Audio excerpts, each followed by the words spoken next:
अब के टाइम पर दोस्त का मतलब यह है कि तुम्हारा दोस्त तुम्हें ही किडनैप करेगा और तुम्हारी जान लेगा। ऐसा मैं क्यों कह रहा हूँ? बांग्लादेश से एक केस सामने आया है कि जहाँ पर एक लड़के के दोस्त ने पहले तो उसे ही किडनैप किया और उसके फैमिली वालों से फिरौती की रकम मांगी। पैसा देने के बावजूद भी वह उस लड़के को जान से मार देते हैं। अगर यह मामला इतना ही होता तो मैं ये वीडियो बनाता ही नहीं, क्योंकि इसके बाद यह लोग उसकी बॉडी को न जलाते हैं न दफनाते हैं, बल्कि उसकी बॉडी को काट कर फ्राई कर खा जाते हैं। यह सब हुआ कैसे, चलिए जानते हैं। शिवली एक बहुत ही गरीब परिवार का लड़का था।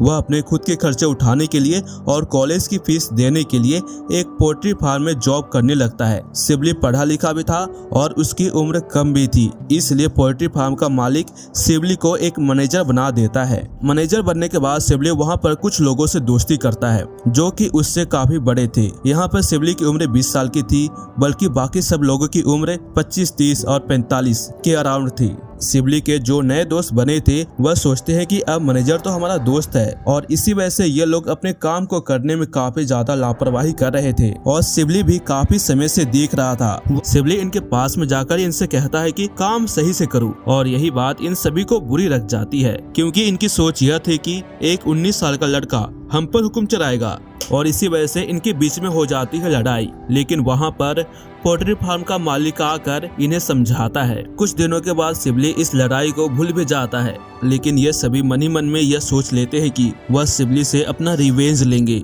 2 महीने तक इनके बीच में कोई भी लड़ाई झगड़े नहीं होती। 28 अगस्त के दिन यह लोग शिवली को किडनैप कर लेते हैं। इस किडनैपिंग के बीच इन किडनैपर से एक गलती हो जाती है, क्योंकि शिवली के पास में उसका मोबाइल फोन उसी के पास होता है। किडनैपिंग के 12-13 घंटे बाद शिवली अपने माँ को फोन करता है। उसकी माँ काफी ज्यादा परेशान थी और वह अपने बेटे को खोज ही रही थी, और जैसे ही वह अपने बेटे की सहमती हुई आवाज फोन पर सुनती है तो वह काफी ज्यादा डर जाती है, और इससे पहले कि वह कुछ समझ पाती और अपने बेटे से कुछ पूछ पाती, इससे पहले ही फोन कट जाता है। थोड़ी देर बाद एक बार फिर से फोन आता है, लेकिन इस बार शिवल्ली का नहीं था, बल्कि किडनैपर का था। किडनैपर शिवल्ली की फैमिली से मांग करते हैं कि तुम हमें 15 लाख टका दे दो, तभी हम तुम्हारे बेटे को छोड़ेंगे। और शिवल्ली की फैमिली काफी ज्यादा गरीब थी। 3 दिन बीतने के बाद भी शिवल्ली की फैमिली इतने बड़े रकम को इकट्ठा नहीं कर पाती। 31 अगस्त को किडनैपर का दोबारा से फोन आता है। यहाँ पर शिवल्ली के पिता किडनैपर से बात करते हैं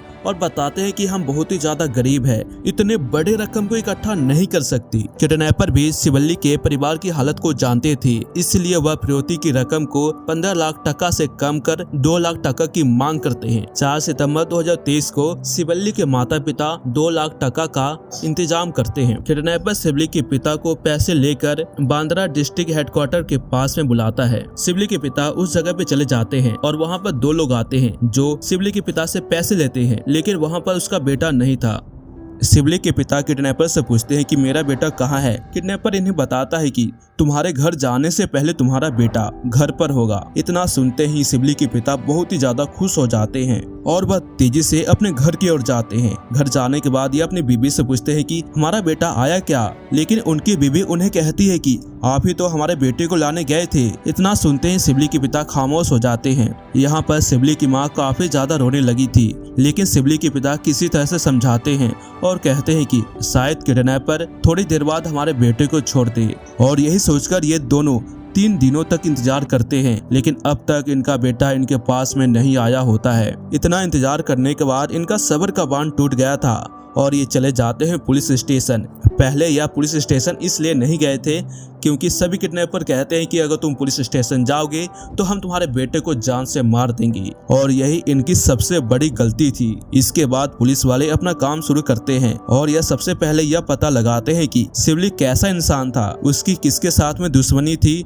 वह घर पर कैसा था और कंपनी में एक कैसा था। पूछताछ करने के बाद पुलिस वालों को पता चलता है कि शिवल्ली सच में एक अच्छा लड़का था। वह न किसी से लड़ाई करता, न ही किसी को कुछ बोलता। शिवल्ली की माँ पुलिस वालों को बताती है कि 2 महीने पहले मेरे बेटे ने मुझे बताया कि उसकी लड़ाई पोल्ट्री फार्म में किसी से हो गई है। इतना सुनते ही पुलिस वाले उन सभी को पकड़ लेते हैं और पूछताछ करते हैं। पहले तो यह लोग बहुत ही ज्यादा इनोसेंट बनने की कोशिश करते हैं, लेकिन पुलिस के बार बार प्रेशराइज करने के बाद यह लोग अपना सच कबूल कर ही लेते हैं। यह बताते हैं कि कैसे 28 अगस्त की रात को जब शिवली घर वापस जा रहा था तो उन्होंने उसे किडनैप किया। पहले तो हमारा प्लान यही था कि हम शिवली को किडनैप करेंगे और बस फिरौती की रकम लेंगे, लेकिन शिवली हमें पहचान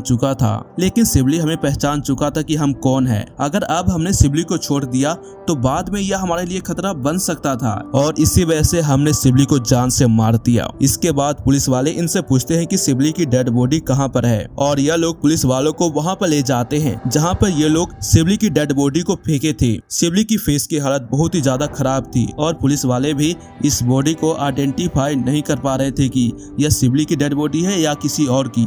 डेड बॉडी के आसपास में जो कुछ भी मिला था, उसके कपड़े, उसके कुछ सामान, उन सभी से शिवली की फैमिली आइडेंटिफाई करती है कि यह उन्हीं का बेटा है। यह सब होने के बाद पुलिस वाले इन्हें और टॉर्चर करते हैं तो एक बात का और खुलासा होता है। इन्हीं का लीडर पुलिस वालों को बताता है कि शिवली को जान से मारने के बाद उसकी बॉडी के पार्ट को काट कर उसे फ्राई कर खा रहे थे।